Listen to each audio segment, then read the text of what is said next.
जय हिंद दोस्तों। आप सभी का स्वागत करते हैं आपके अपने चैनल स्टडी विद पैशन में। आज के इस वीडियो में हम लोग पढ़ने वाले हैं भारतीय राज्य व्यवस्था। यहाँ पे अब आपको टॉपिक वाइज एमसीक्यूज कराए जाएंगे और उस टॉपिक के पूरे डिटेल में वीडियो भी कराए जाएंगे। तो पहले आपको वीडियो में पूरा डिटेल बताया जाएगा, फिर उसके बाद एमसीक्यूज बताया जाएगा। तो यहाँ पे डिटेल के बाद आपकी एमसीक्यूज की बारी आती है। तो भारत का संवैधानिक इतिहास से टॉप 30 एमसीक्यूज, और वही एमसीक्यूज हैं जो कि आपके किसी न किसी कंपटीशन एग्जाम में पूछे गए क्वेश्चंस आपको यहाँ पे बताए जाएंगे। ठीक है, चाहे आप वो क्वेश्चन बाद में क्रॉस चेक कर लेना, वो क्वेश्चन किसी न किसी एग्जाम में बहुत ही महत्वपूर्ण क्वेश्चन आपको यहाँ पे कराए जाएंगे। तो आप लोग लास्ट तक देखते रहिए। अगर अभी तक आपने चैनल को सब्सक्राइब नहीं किया है तो उसको सब्सक्राइब कर लीजिए और इसे ज़्यादा से ज़्यादा शेयर कीजिए। ठीक है, तो यहाँ पे हम आपका पहला क्वेश्चन है B.R. अम्बेडकर और महात्मा गांधी के मध्य सन 1932 में हस्ताक्षरित पूना समझौता में प्रावधान था। ठीक है, तो सबसे पहले देखो B.R. अम्बेडकर और महात्मा गांधी के मध्य पूना समझौता कब हुआ था। यहाँ से आपका एक क्वेश्चन निकल रहा है जो कि हुआ था 1932 में। ठीक है, और किसके किसके बीच में हुआ था? B.R. अम्बेडकर और महात्मा गांधी के मध्य हुआ था। ठीक है, और प्रावधान क्या था? तो ये आपके 4 ऑप्शन है और इसी चारों ऑप्शन में से आपका एक आंसर करेक्ट है, और वो आंसर जो करेक्ट है वो आप लोग ऑप्शन में करके बताइए। ठीक है, पहला ऑप्शन है भारत के लिए डोमिनियन स्थित बनाए जाने का। दूसरा ऑप्शन है मुसलमानों के लिए पृथक निर्वाचन क्षेत्र का। तीसरा ऑप्शन है निम्न वर्ग के लिए पृथक निर्वाचन क्षेत्र का। और चौथा ऑप्शन है निम्न वर्ग के लिए आरक्षण सहित संयुक्त निर्वाचन क्षेत्र का। ठीक है, तो चारों ऑप्शन में से आपका करेक्ट ऑप्शन कौन सा वो मैं आपको यहाँ पे बता रहा हूँ, और वो है आपका ऑप्शन नंबर डी। जो पूना समझौता हुआ था वो क्या था? निम्न वर्ग के लिए आरक्षण सहित संयुक्त निर्वाचन क्षेत्र का। नेक्स्ट क्वेश्चन है सेकंड नंबर, निम्न में से किस अधिनियम द्वारा भारत के गवर्नर जनरल को अध्यादेश जारी करने की शक्ति प्रदान की गई?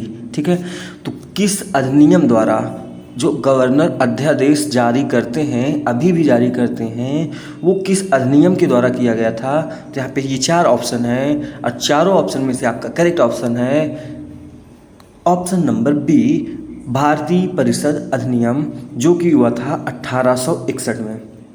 ठीक है, नेक्स्ट है थर्ड नंबर, रेगुलेटिंग एक्ट कब पारित किया गया? ठीक है, ये आपका बहुत ही महत्वपूर्ण क्वेश्चन है। रेगुलेटिंग एक्ट की बात हो रही है, तो ये कब पारित किया गया था? तो आप सभी को पता होगा, अगर नहीं पता है तो हम आपको बता रहे हैं। जो रेगुलेटिंग एक्ट पारित हुआ था वो 1773 ईस्वी में हुआ था। कब हुआ था? 1773 ईस्वी में। नेक्स्ट है 4 नंबर का, भारत के गवर्नर जनरल को किस एक्ट के द्वारा अपनी समिति के निर्णयों को अस्वीकार करने का अधिकार मिला? ठीक है, तो यह आपका ऑप्शन नंबर सी करेक्ट है। 1786 में एक अमेंडमेंट एक्ट था, उसी के तहत भारतीय गवर्नर जनरल को अपनी समिति के निर्णय को अस्वीकार करने का अधिकार मिला था। 1786 का अमेंडमेंट एक्ट। नेक्स्ट है 5th नंबर पे, महारानी विक्टोरिया को भारत की सामग्री नियुक्त किया गया। कब नियुक्त किया गया? तो वो है 1858 ईस्वी में, 1858। ठीक है, नेक्स्ट है 6 नंबर पे, सामग्री विक्टोरिया ने 1858 में की घोषणा में भारतीयों को बहुत सी चीज़ें दिए जाने के आश्वासन दिया था। निम्न आश्वासनों में से कौन सा ब्रिटिश शासन ने पूरा किया? ठीक है, तो ऑप्शन नंबर बी यहाँ पे करेक्ट है। देसी रजवाड़ों की यथास्थिति बनाए रखी जाएगी। तो यह विक्टोरिया ने 1858 में घोषणा किए थे, जिसमें से वो एक चीज़ पूरा किए थे। नेक्स्ट है मिंटो मार्ले सुधार का उद्देश्य क्या था? ठीक है, मार्ले मिंटो बोलो या मिंटो मार्लो बोलो। ठीक है, तो इसका उद्देश्य क्या था? तो ये सभी आपका बहुत ही इंपॉर्टेंट क्वेश्चन है। मार्ले मिंटो की बात करें तो पृथक निर्वाचन प्रणाली का ही इसका उद्देश्य था कि ये जो निर्वाचन प्रणाली है वो पृथक हो। नेक्स्ट है मार्ले मिंटो सुधार बिल किस वर्ष में पारित किया गया? ये भी आपका बहुत ही इंपॉर्टेंट क्वेश्चन है। बिल की बात हो रही है, मार्ले मिंटो सुधार बिल कब पारित किया गया था? तो आप सभी को पता होना चाहिए, 1909 ईस्वी में मार्ले मिंटो सुधार का बिल पारित किया गया था। मुसलमानों के लिए अतिरिक्त निर्वाचक मंडल प्रारंभ में किसके द्वारा लाया गया था? क्रिप्स मिशन 1942 में हुआ था, मार्ले मिंटो सुधार 1909 में हुआ था, मॉन्टेग्यू चेम्सफोर्ड सुधार 1919 में हुआ था, और भारत सरकार अधिनियम 1935 में। यहाँ पे आपके 4 क्वेश्चन वैसे ही तैयार हो गए। ये मिशन क्रिप्स मिशन 1942 में, मार्ले मिंटो सुधार 1909 में, और ये दोनों आपकी, ठीक है। और 5वां क्वेश्चन आपका ऊपर यहाँ पे 9 नंबर में लिखा गया है, निर्वाचक मंडल प्रारंभ में किसके द्वारा लाया गया था? तो आप लोगों को पता होना चाहिए, जो 1909 में मार्ले मिंटो सुधार हुआ था वो इसीलिए हुआ था कि मुसलमानों के लिए अतिरिक्त निर्वाचन मंडल प्रारंभ हो।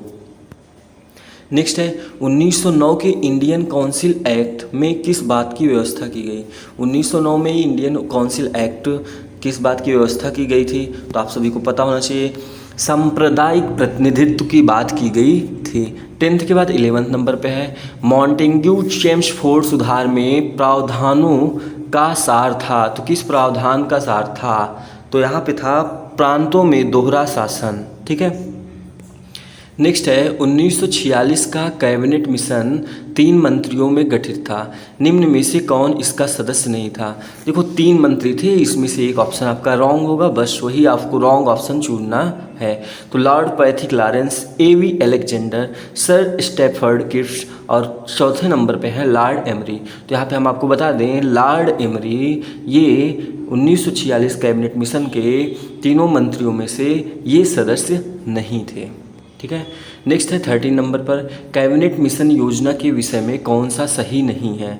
तो यहाँ पे आपको बताना है कौन सा सही नहीं है। आप लोग क्वेश्चन ध्यान से देखिए, सही नहीं है पूछा गया है। तो प्रांतीय सामूहिकरण, भारतीय सदस्यों वाला अंतरिम मंत्रिमंडल, पाकिस्तान की स्वीकृति, और संविधान निर्माण का अधिकार। तो यहाँ पे ऑप्शन नंबर सी सही है, पाकिस्तान की स्वीकृति ये कैबिनेट मिशन की योजना में ये सही नहीं है, ठीक है। नेक्स्ट है 14 नंबर पे, भारत का संविधान लागू होने तक स्वतंत्रता के पश्चात इसका शासन किसके अंतर्गत चलाया गया? ठीक है, जब तक संविधान भारत में लागू नहीं हुआ था तब तक भारत में किसका शासन, किसके शासन के अंतर्गत चलाया गया था? तो वो है आपका 1935 के बाद भारत सरकार अधिनियम के अनुसार, ठीक है। 1935 में जो भारत सरकार अधिनियम हुआ था उसी के अनुसार भारत में संविधान लागू किया गया था, जब तक कि भारत का खुद का संविधान बन के तैयार नहीं हुआ था। नेक्स्ट है 15 नंबर, भारतीयों को वर्ष 1947 में सार्वभौम सत्ता सौंपने की योजना निम्न में से किस नाम से जानी गई? ठीक है, तो यहाँ पे पहला ऑप्शन है डूरंड योजना, दूसरा है मिंटो मार्लो योजना, तीसरा है माउंट बेटन योजना, और चौथा है वेबल योजना।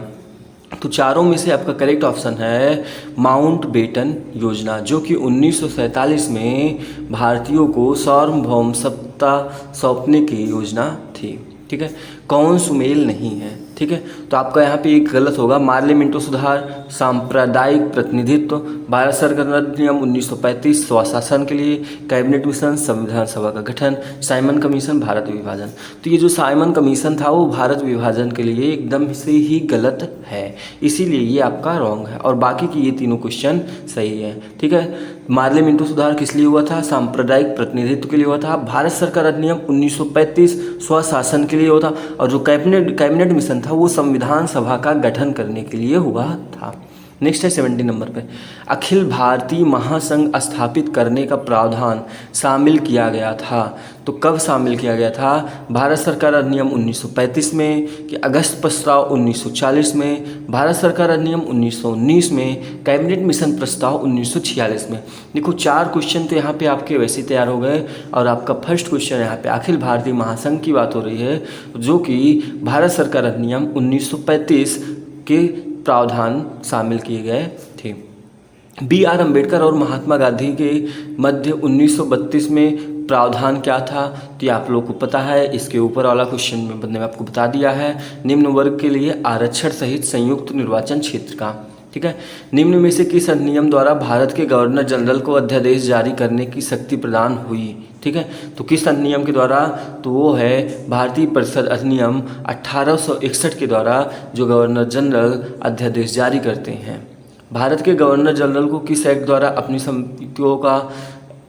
निर्णयों का अस्वीकार, ये भी क्वेश्चन आपको ऊपर मैंने बता दिया है। ठीक है, 1786 का अमेंडमेंट एक्ट। नेक्स्ट है महारानी विक्टोरिया को भारत की समग्री कब नियुक्त किया गया, तो ये भी आपको पता होना, 1858 ईस्वी में। नेक्स्ट है मार्लियामेंटो सुधार का उद्देश्य क्या था, तो मार्लियामेंटो सुधार का उद्देश्य था पृथक निर्वाचन प्रणाली। नेक्स्ट है मॉन्टेग्यू चेम्सफोर्ड सुधार में प्रावधानों का सार था, तो कौन सा सार था, प्रांतों में दोहरा शासन। ठीक है, नेक्स्ट है 1946 का कैबिनेट मिशन 3 मंत्रियों में गठित था, तो कौन सा नहीं था, तो लॉर्ड एमरी, ये आपके नहीं थे। कैबिनेट मिशन योजना के समय में कौन सा सही है, तो ये आपको पता होगा, पाकिस्तान की स्वीकृति सही नहीं है। ठीक है, ये सभी क्वेश्चन आपको कराए जा चुके हैं। किस अधिनियम की प्रमुख विशेषता प्रांतीय स्वायत्तता थी, ठीक है, तो 1935 अधिनियम ही है। भारत के सचिव का पद किसके द्वारा निर्मित किया गया, तो सचिव की बात हो रही है, तो सचिव का पद भारत सरकार अधिनियम 1858 के द्वारा निर्मित किया गया था। अखिल भारतीय महासंघ स्थापित करने के लिए प्रावधान शामिल किया गया, तो भारत सरकार अधिनियम 1935 से शामिल किया गया। ठीक है, अगर अभी तक वीडियो को आपने लाइक नहीं किया तो उसको लाइक कर दीजिए, शेयर कर दीजिए और चैनल को ज़्यादा से ज़्यादा सब्सक्राइब करवाइए। ठीक है, मिलते हैं आपको अपने अगले वीडियो में। संविधान के भाग और किस भाग में कितने अनुच्छेद हैं वो सभी आपको डिटेल में बताया जाएगा। उसके बाद उसकी अगली क्लास में आपको पूरे डिटेल में अनुच्छेद भाग के साथ पूरे बताए जाएंगे। तो मिलते हैं अगली क्लास में, आज के लिए बस इतना ही। जय हिंद।